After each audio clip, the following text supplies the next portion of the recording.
Notre église est une famille qui rayonne sur 3 villes, Potocombo, Roissy-en-Brie et Le Plessis-Trévise. Elle rassemble des centaines de chrétiens de cultures variées et de toutes générations.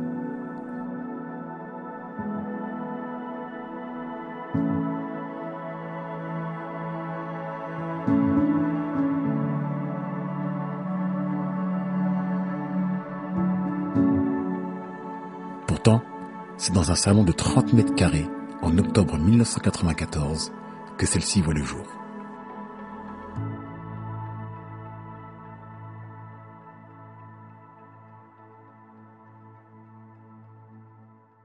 Cet album, j'aime beaucoup parce que c'est la rétrospective de notre église. Donc j'aime beaucoup. Donc notre première maison à Ponto, où on a commencé les cultes. Et il y avait à peu près une vingtaine de personnes. Après quelques mois, c'était vraiment trop petit dans notre salon. Et Chris, donc mon mari, est allé un peu partout pour demander des salles. Et il est allé à Buffalo Grill, qui n'était pas très loin de chez nous, pour demander s'ils n'auraient pas une salle. Le gars, le propriétaire, ou le gérant plutôt, il a dit « Oui, j'ai une salle à l'étage et je vous la laisse volontiers ». Donc là, on est devant le totem de Buffalo Grill. C'est assez rigolo d'ailleurs, une église qui se réunit devant le totem. Mais là, vraiment, ça devenait aussi compliqué parce qu'on n'avait pas de salle pour les enfants. Il fallait que je prenne les enfants, que je les amène chez moi. Et on a fait une semaine de jeûne et prière, la première de l'histoire de l'église, pour chercher un bâtiment. Et Dieu a répondu miraculeusement parce que le papa de Franck Laveille a trouvé un bâtiment près de Carrefour avec une salle au rez-de-chaussée, une salle à l'étage. Et puis, après, ça vient...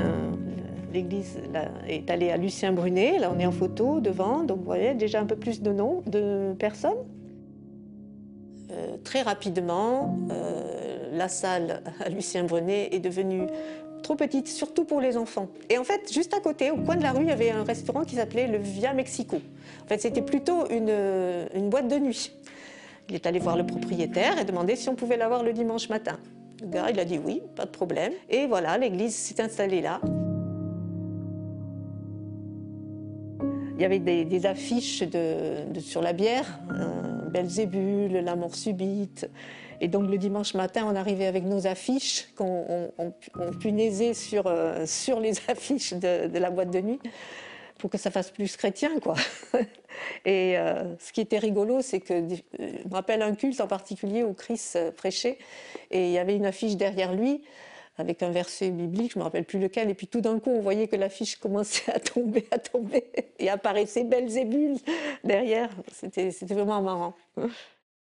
Et puis à l'Estaminet, on arrive à l'Estaminet, et là, c'était une belle salle pour nous, avec salle de mariage, grande salle. On avait même une salle pour les enfants, c'était très bien. Et on est resté là aussi à peu près une année et demie peut-être. Alors que l'Assemblée générale venait de donner son accord pour l'achat du restaurant de l'Estaminet, Dieu avait un tout autre plan pour notre église. Donc on était sur le point d'avoir une assemblée générale, de voter pour l'Estaminet et de se lancer dans ce nouveau projet. Et un matin, on allait chercher notre pain ou les petits croissants du week-end chez Martineau, un boulanger qui est dans le quartier. On voit un bâtiment, un grand bâtiment carré, on dit, quelque chose comme ça, de l'extérieur en tout cas. On s'est dit, mais ce serait tellement mieux à nos yeux. On arrive à la boulangerie, on prend nos petits croissants, on repart tranquille. Même chemin sur le retour. Et on repasse devant ce bâtiment des Chardons. Et là, on voit un panneau à vendre, qu'on ne se rappelle pas avoir vu avant. On a été vraiment choqués de se dire, on vient de dire, ce serait tellement bien quelque chose comme ça. Et puis là, quand on vient, il y a le panneau à vendre, le petit panneau à vendre, il est trop fort, Dieu. C'était les Chardons après. Ça, c'est le bâtiment que Franck il a vu, tu vois. Alors l'intérieur, c'était quand même quelque chose, hein. C'était désaffecté et il fallait vraiment avoir une imagination abondante pour penser que ça pouvait faire une église. Hein. L'estaminet, on était à peu près prêts, on était assez confiants sur le financement, on avait bouclé, bon, même si ça reste des défis pour la petite église qu'on était. Par contre, les Chardons, plus gros bâtiment, plus grand défi, parce que là, la somme qu'on avait imaginée pour l'estaminet suffit juste à acheter le bâtiment. Donc il faut trouver tout le reste de l'argent pour financer les travaux. Et vu la surface, trouver quelqu'un pour gérer ces travaux. Encore une fois, Dieu va répondre au-delà de ce que nous attendions.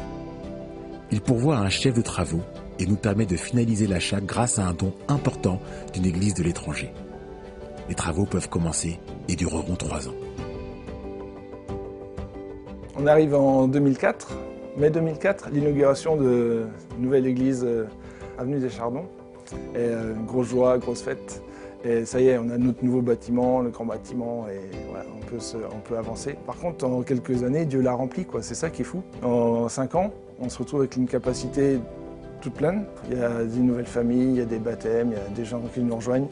Et on arrive à la décision de faire 2 cultes. Ben là encore, ça se remplit, les 2 cultes. Et on pensait faire moite-moite puis être tranquille quelques temps, mais ça dure qu'un temps. Il faut vraiment se projeter, ça va être quoi la suite? D'année en année, notre Église poursuit sa croissance avec de nombreuses personnes de toutes nationalités qui nous rejoignent. Cette multiculturalité est une vraie richesse et nous la célébrons régulièrement depuis. Ensuite est arrivé le culte, grand culte multiculturel qu'on a fait à la salle Jacques Brel, avec une grande chorale multiculturelle, avec de toutes les couleurs, là, c'était super beau. Et puis Chris, il avait mis son blouson où il y a le monde, et ce blouson qu'il a donné d'ailleurs à Manu.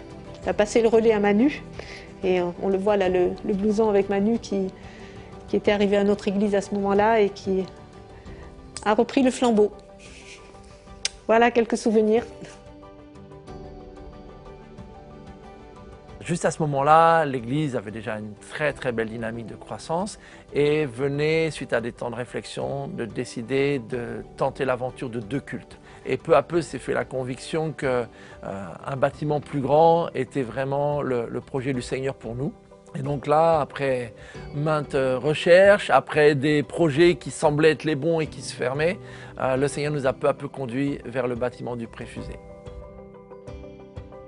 Quand on est allé voir les banques en leur présentant le projet et leur demandant le financement, elles n'ont pas compris, les banques, parce qu'elles ont l'habitude des entreprises, des business plans, tout ça, et quand elles demandent nos ressources, c'est la générosité des frères et sœurs le dimanche matin, et ça, les banques ne comprennent pas Dieu. Les banques, pour l'instant, répondaient toutes négativement quant à nos demandes de prêt. Et au mois de juin, en réfléchissant, en voyant aussi que l'échéance s'approchait, on a décidé de faire un mois de prière. Et le dimanche, on a prié devant cette banque. On était à 12 jours de la fin de l'échéance qui nous restait. Toujours aucune réponse. Sur les 5 banques sollicitées, 3 avaient déjà répondu non. Et je me rappellerai toujours, le mardi 20 juin, Chris nous appelle et vers 14 h, une banque nous disait oui. Une fois de plus, le Seigneur, dans sa fidélité, répondait à nos prières, nous guidait, et vraiment à lui toute la gloire. En mai 2013, nous relevons le défi de transformer cette imprimerie en lieu de culte. Grâce à la mobilisation de tous et l'aide internationale, nous finalisons l'ensemble des travaux en 1 an et 2 mois. Donc en 2014, on arrive dans ces nouveaux locaux, mais il nous faut aussi nous adapter. Et heureusement, le Seigneur, là aussi, a pourvu en nous permettant que, notamment au niveau de l'Église, mais aussi au niveau de notre équipe pastorale, on puisse s'étoffer. Et c'est comme ça que peu à peu, notre équipe, Mickey était déjà là, et puis ensuite s'est ajouté aussi notre frère Cédric. On a eu l'arrivée de Evis et de Mireille, et puis notre sœur Magali. Ce n'est pas que des finances ou des travaux, mais c'est aussi des hommes et des femmes avec des dons.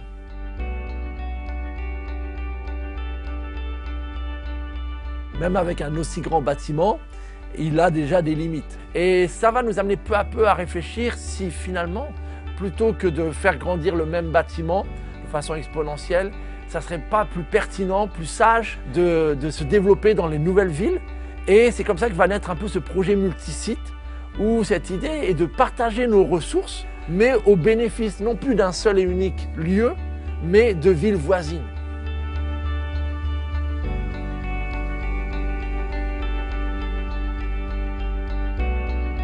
Aujourd'hui, notre église rassemble plus de 1000 chrétiens sur 3 villes.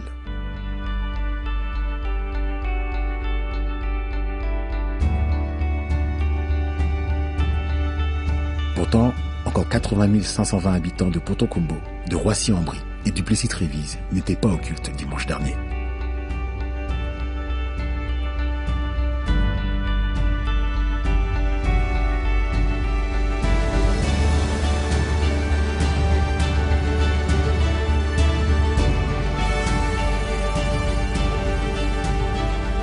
Durant ces 30 dernières années, le Seigneur nous a montré sa fidélité en nous guidant à chaque étape. Alors soyons prêts pour la prochaine.